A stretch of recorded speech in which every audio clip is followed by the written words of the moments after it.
പത്തരമാറ്റിൻ്റെ കിടിലൻ എപ്പിസോഡിലേക്ക് എല്ലാവർക്കും സ്വാഗതം. അങ്ങനെ ഇന്നത്തെ എപ്പിസോഡിൽ നമ്മുടെ നവീനെ അനിയോട് നന്ദുവിനെയാണ് സ്നേഹിക്കുന്നത്. ഞാൻ ഏറ്റവും കൂടുതൽ ഇഷ്ടപ്പെടുന്ന, ഞാൻ സ്നേഹിക്കുന്ന, ഞാൻ മനസ്സിൽ കൊണ്ടു നടക്കുന്ന ആ ഒരു പെൺകുട്ടി നന്ദുവാടാ, ആ ഒരു വനിതാ പോലീസ് നന്ദുവാണടോ. ഞാൻ കോളേജിൽ പഠിക്കുന്ന കാലത്തെ അവളെ എനിക്ക് ഭയങ്കര ഇഷ്ടമായിരുന്നു. അമ്മയ്ക്ക് താല്പര്യമില്ലാത്തത് കൊണ്ട് ഞാൻ അത് തുറന്ന് പറയാതിരുന്നതാണ് എന്നുള്ള കാര്യമൊക്കെ അനിയോട് തുറന്നടിച്ച് പറയുകയാണ്. ഇത് കേട്ടപ്പോൾ നമ്മുടെ അനിക്കാകെ ഷോക്കായിരിക്കുകയാണ്. കാരണം അനി ഒരിക്കലും പ്രതീക്ഷിക്കാത്തൊരു കാര്യമാണ് നവീൻ പറഞ്ഞത്. കാരണം പിന്നെ ഇത് കേട്ടപ്പോൾ അവന് എതിർത്ത് ഇത് നടക്കില്ല എന്ന് പറയാൻ ഒന്നും തന്നെ തോന്നിയിട്ടുണ്ടായിരുന്നില്ല. കാരണം അത്രയ്ക്കും നല്ലൊരു സ്വഭാവത്തിനുടമയാണ് നവീന്. നമ്മുടെ അനിയുടെ ജീവിതം രക്ഷിച്ചതും അനാമികയിൽ നിന്ന് രക്ഷപ്പെടുത്തി കൊടുത്തതും കുടുങ്ങിപ്പോകുമെന്ന് വിചാരിച്ച ഒരു കാര്യത്തിൽ നിന്ന് രക്ഷിച്ചതും നമ്മുടെ നവീൻ ആയതുകൊണ്ട് തന്നെ നന്ദുവിൻ്റെ കാര്യത്തിൽ ഇനി എന്താണ് തീരുമാനം എടുക്കുക, ഈശ്വര നീ എന്നെ തോൽപ്പിച്ച് കളയുമോ എന്നുള്ള ചിന്തകളൊക്കെ വരികയാണ്. അപ്പോൾ ഒരു സമയത്ത് നവീൻ എന്നെ അനിയോട് ആവശ്യപ്പെടുന്നുണ്ട്, നീ കാര്യം നന്ദുവിനോട് പറയണം, എന്നിട്ട് ഇതൊന്ന് ശരിയാക്കി തരണം, നന്ദുവിൻ്റെ വീട്ടുകാരോടും നിൻ്റെ വീട്ടുകാരോടൊക്കെ സംസാരിച്ചിട്ട് നീ ഇത് ശരിയാക്കി തരണം, നന്ദുവിനോടും ഞാൻ ചെറിയ രീതിയിൽ കാര്യങ്ങളൊക്കെ അവതരിപ്പിക്കാം എന്നൊക്കെ പറയുന്നുണ്ട്. അപ്പോൾ ആ സമയത്ത് അനി പറയുന്നുണ്ട്, തൽക്കാലം പെട്ടെന്ന് എടുത്തടിച്ച് നന്ദുവിനോട് പറയാൻ നിൽക്കണ്ട, കാരണം കല്യാണമേ വേണ്ട എന്ന് പറഞ്ഞ് നടക്കുന്ന പെൺകുട്ടിയാണ്. അപ്പോൾ പെട്ടെന്ന് കേൾക്കുമ്പോൾ എന്താണ് പ്രതികരിക്കുക എന്നുള്ളതൊന്നും അറിയില്ല, നമുക്ക് സാവധാനം പറയാം എന്നൊക്കെ സങ്കടത്തോടു കൂടെ അനി പറയുന്നുണ്ട്.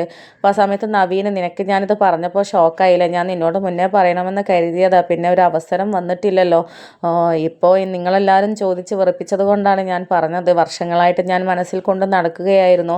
കോളേജിൽ പഠിക്കുന്ന സമയത്തെ അവളോടുള്ള പ്രണയം എൻ്റെ മനസ്സിലുണ്ടായിരുന്നു, തുറന്നു പറയാതെ പോയതാണ് എന്നൊക്കെ ഇങ്ങനെ നവീൻ പറയുന്നുണ്ട്. അപ്പോൾ ഒരു സമയത്ത് എന്നെക്കാളും മുന്നേ ഇവൻ അവളെ സ്നേഹിച്ച് തുടങ്ങിയിട്ടുണ്ടല്ലോ എന്നുള്ള രീതിയിലൊക്കെ ചിന്ത അനിയുടെ മനസ്സിലോട്ട് വരികയാണ്, സങ്കടവും വരികയാണ്. അങ്ങനെ അവർ പോവുകയാണ്, അവിടെ നിന്ന് പോവുകയാണ്. പോകുന്ന സമയത്ത് നമ്മുടെ നന്ദു ചെക്കിങ് ചെയ്യാനായിട്ട്, ഓരോ വാഹനം ചെക്ക് ചെയ്യാനായിട്ട് അവിടെ നിൽക്കുന്നുണ്ടായിരുന്നു. അങ്ങനെ അനി വരുന്ന സമയത്ത് കൈ കാട്ടിയപ്പോൾ അങ്ങനെ അനി നിർത്തുന്നുണ്ട്. എന്നിട്ട് പേപ്പറും കാര്യങ്ങളും ഒക്കെ ഉണ്ട്, ഇനി ഞാൻ പൊയ്ക്കോട്ടെ എന്നൊക്കെ പറഞ്ഞിട്ട് നന്ദുവിനെ മൈൻഡ് ചെയ്യാതെ, വല്ലാണ്ട് ചിരിക്കാനോ സംസാരിക്കാനൊന്നും നിൽക്കാതെ അവിടെ നിന്ന് പോവുകയാണ്. അത് നമ്മുടെ നന്ദുവിന് വളരെയധികം സങ്കടമാവുന്നുണ്ട്. എന്നിട്ട് നന്ദു ചിന്തിക്കുന്നുണ്ട്, ഇവൻ എന്തെങ്കിലും സീരിയസ് ആയിട്ട് പോകുന്നത്, എന്തോ കാര്യമുണ്ടല്ലോ, അല്ലെങ്കിൽ എന്തെങ്കിലും തമാശയൊക്കെ പറഞ്ഞ് ചിരിച്ചിട്ടൊക്കെ അല്ലേ പോവാറുള്ളത്, പക്ഷെ ഇത് സീരിയസ് ആയിട്ട് വലിയ ഗൗരവത്തിലാണല്ലോ, എന്താ പറ്റിയത്, എന്തോ കാര്യമായിട്ടുള്ള സങ്കടം ഉണ്ടല്ലോ എന്നൊക്കെ ചിന്തിക്കുന്നുണ്ട്.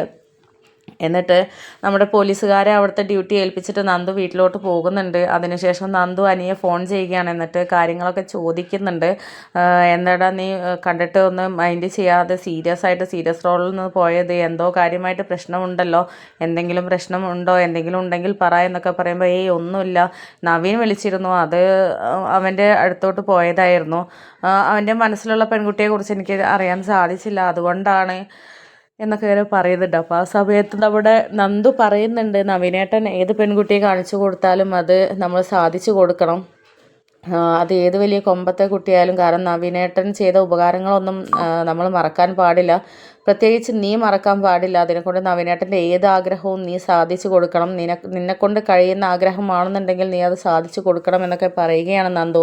അപ്പോൾ ആ സമയത്ത് നമ്മുടെ അനി പറയുന്നുണ്ട്, സാധിച്ചു കൊടുക്കാത്തതാണെന്നുണ്ടെങ്കിൽ, കൊടുക്കാൻ പറ്റാത്തതാണ് അല്ലെങ്കിൽ വിട്ടു കൊടുക്കാൻ പറ്റാത്തതാണെങ്കിലോ എന്നൊക്കെ ചോദിക്കുമ്പോൾ, അതെന്താണ് നീ അങ്ങനെ പറഞ്ഞത്, നിന്നെക്കൊണ്ട് കഴിയാത്തതായിട്ടുള്ളതൊന്നും ഉണ്ടാവില്ലല്ലോ, അതുകൊണ്ട് നവീനേട്ടൻ എന്ത് പറഞ്ഞാലും അത് സാധിച്ചു കൊടുക്കണം, നമുക്കതിനുള്ള ഉത്തരവാദിത്തമുണ്ട് എന്നൊക്കെ പറയുന്നുണ്ട്. അപ്പോൾ ആ സമയത്ത് നമ്മുടെ അനി പറയുന്നുണ്ട്, അവൻ്റെ അമ്മയ്ക്ക് പോലീസ് പെൺകുട്ടികളെയോ അല്ലെങ്കിൽ കുറച്ച് ബോൾഡായിട്ട് നടക്കുന്ന പെൺകുട്ടികളെയോ ഒന്നും ഇഷ്ടമല്ല, അത്തരത്തിലുള്ളൊരു പെൺകുട്ടിയാണ് ഇഷ്ടപ്പെടുന്നത്.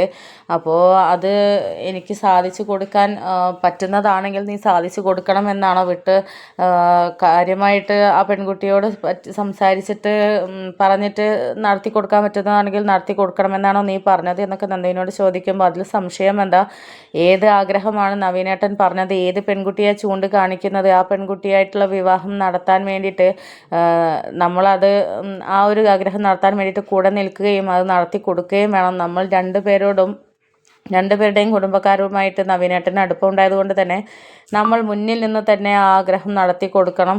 നവീനേട്ടനെ വിഷമിപ്പിക്കാനൊന്നും പാടില്ല. കാരണം അത്രയ്ക്കും നമുക്ക് ഉപകാരം ചെയ്തിട്ടുണ്ട്. അതുകൊണ്ട് തന്നെ എന്ത് ജീവൻ പോയാലും ഏതാഗ്രഹവും നവീനേട്ടൻ്റെ സാധിച്ചു കൊടുക്കണമെന്ന് നന്ദു തുറന്നടിച്ച് പറയുകയാണ്. ഈ ഒരു സമയത്ത് നമ്മുടെ അനിക്കാകെ സങ്കടം വരുന്നുണ്ട്. കാരണം അവൻ്റെ ജീവൻ്റെ പാതിയായ നന്ദുവിനെയാണ് വിട്ടുകൊടുക്കേണ്ട അവസ്ഥ വരുന്നത്. പക്ഷെ അത് നന്ദു അറിയുന്നില്ല.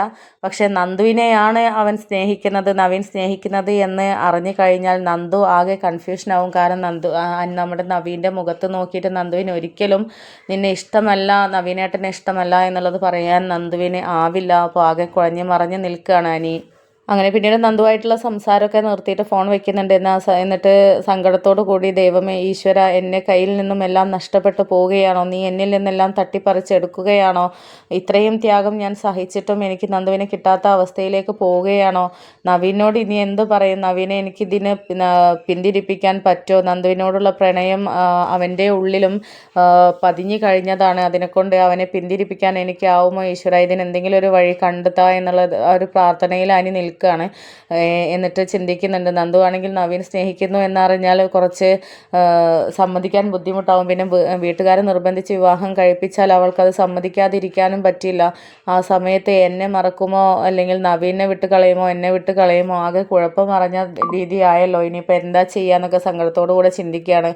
എന്നിട്ട് അനി പറയുന്നുണ്ട്, മുമ്പ് എൻ്റെ ജീവിതം സേഫാക്കാൻ വേണ്ടിയിട്ട് അവൾ വിട്ടു നിന്നിരുന്നല്ലോ, അതുകൊണ്ട് ഇനി ഞാൻ അവളിൽ നിന്ന് കുറച്ച് അകന്ന് നിൽക്കണം. കാരണം അവരുടെ വിവാഹം നടക്കുകയാണെങ്കിൽ നടക്കട്ടെ,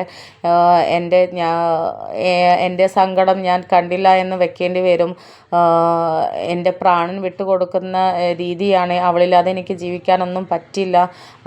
അവൾക്ക് വിട്ടുകൊടുത്തിട്ട് ഞാൻ എൻ്റേതായിട്ടുള്ള തീരുമാനം എടുക്കും എന്നൊക്കെയുള്ള ആ ഒരു തീരുമാനം എടുക്കുകയാണ്. അങ്ങനെ പിന്നീട് അങ്ങോട്ട് മുന്നോട്ടുള്ള യാത്രയിൽ നമ്മുടെ നന്ദുവിനെ കൂടുതൽ കാണാനോ സംസാരിക്കാനോ ഒന്നും നിൽക്കാതെ അനിൻ്റേതായിട്ടുള്ള സിനിമയുടെ ലോകത്തും ഒക്കെ ആയിട്ട് ഇങ്ങനെ പോവുകയാണ്. ആ സമയത്ത് നന്ദുവിന് സങ്കടം ആവുന്നുണ്ട്. അങ്ങനെ നന്ദു നവീൻ്റെ കാര്യങ്ങളൊക്കെ നന്ദുവിനോട് പറയാൻ തീരുമാനിക്കുകയും ആ ഒരു സമയത്ത് നമ്മുടെ നന്ദുവിനോട് കുറച്ച് അകൽച്ച കാണിക്കുകയും വിട്ടു നിൽക്കുകയും അവർ പഴയ പോലെയൊക്കെ കൂടാതിരിക്കുകയും കാണാതിരിക്കുകയും ഒക്കെ ചെയ്യുകയാണ്.